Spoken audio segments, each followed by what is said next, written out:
He was getting too old for this shit, and he knew it. Under a blanket on the floor were two weapons, a 12-gauge sawed-off pump shotgun and a Remington Model 4 auto rifle in .30-06 caliber. Both weapons were loaded. After he rolled down the left rear window, Tony Anselmo picked up the rifle and cradled it in his arms. He flicked the crossbolt safety off. The shotgun would be easier, but the buckshot pellets might be deflected by the window glass. It would take 2 or 3 shots to be sure, and they didn't have that kind of time. "Okay," he told Vinny. "Get in the next lane, pull up beside his rear bumper, and sit there until you see a right curve coming. Try to let some space open up in front of you." "Got it." Vinny used his blinker to ease into a space in the traffic on his right. That stream was flowing along at 65 to 70 miles per hour, but he was still doing 55, so a space quickly opened as the car in front pulled away. Tony scanned the traffic for police cars. He saw none, nor did he see any cars that might be unmarked cruisers. Harrington was plainly visible, his head about 20 to 25 feet away, his hands in a 10 and 2 position on his steering wheel. He was concentrating on the road ahead, looking neither left nor right. "Looks good. Any time." "Curve coming up, 15 seconds. Get ready." Anselmo scooted to the right side of the car, then leaned left, resting the barrel of the rifle on the ledge of the open window. "I'm ready." 5 seconds.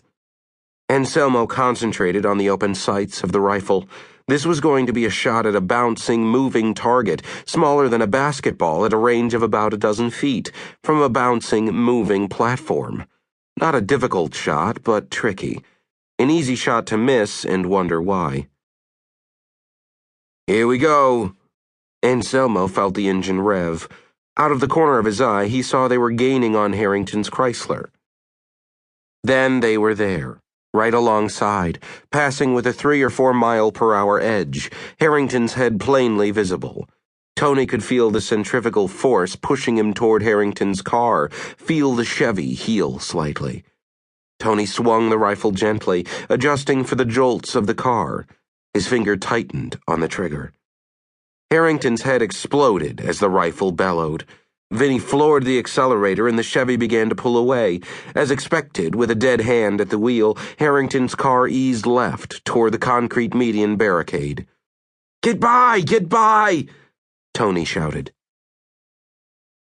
In the car immediately behind Piaggi, the horrified passenger screamed at her horrified husband behind the wheel. He swerved right as far as he could and still stay in his lane. It wasn't enough. The rear end of Harrington's decelerating Chrysler swung ponderously into the traffic lane as the front ground spectacularly on the concrete barrier. The left rear fender of the maroon Chrysler kissed the left front corner of the swerving vehicle, a gentle impact that merely helped the Chrysler complete its 180-degree spin.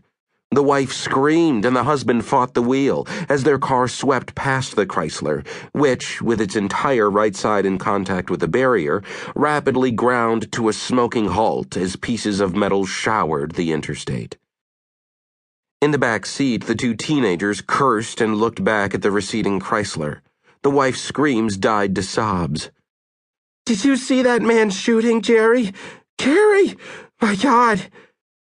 Behind the wheel of his car, Jerry McManus of Owasso, Michigan, strove manfully to keep the vehicle going down the highway in a straight line as he began to feel the full effects of a massive adrenal shock.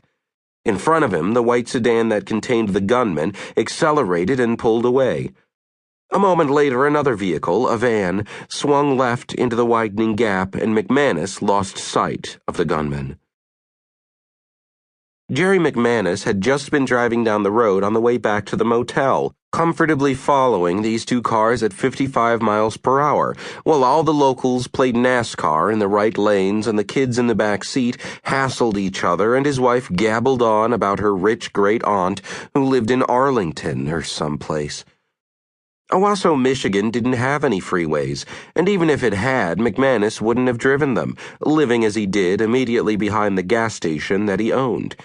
But now, on the big annual vacation, the pilgrimage to the tourist traps of Washington, D.C., that his wife had insisted upon, it will broaden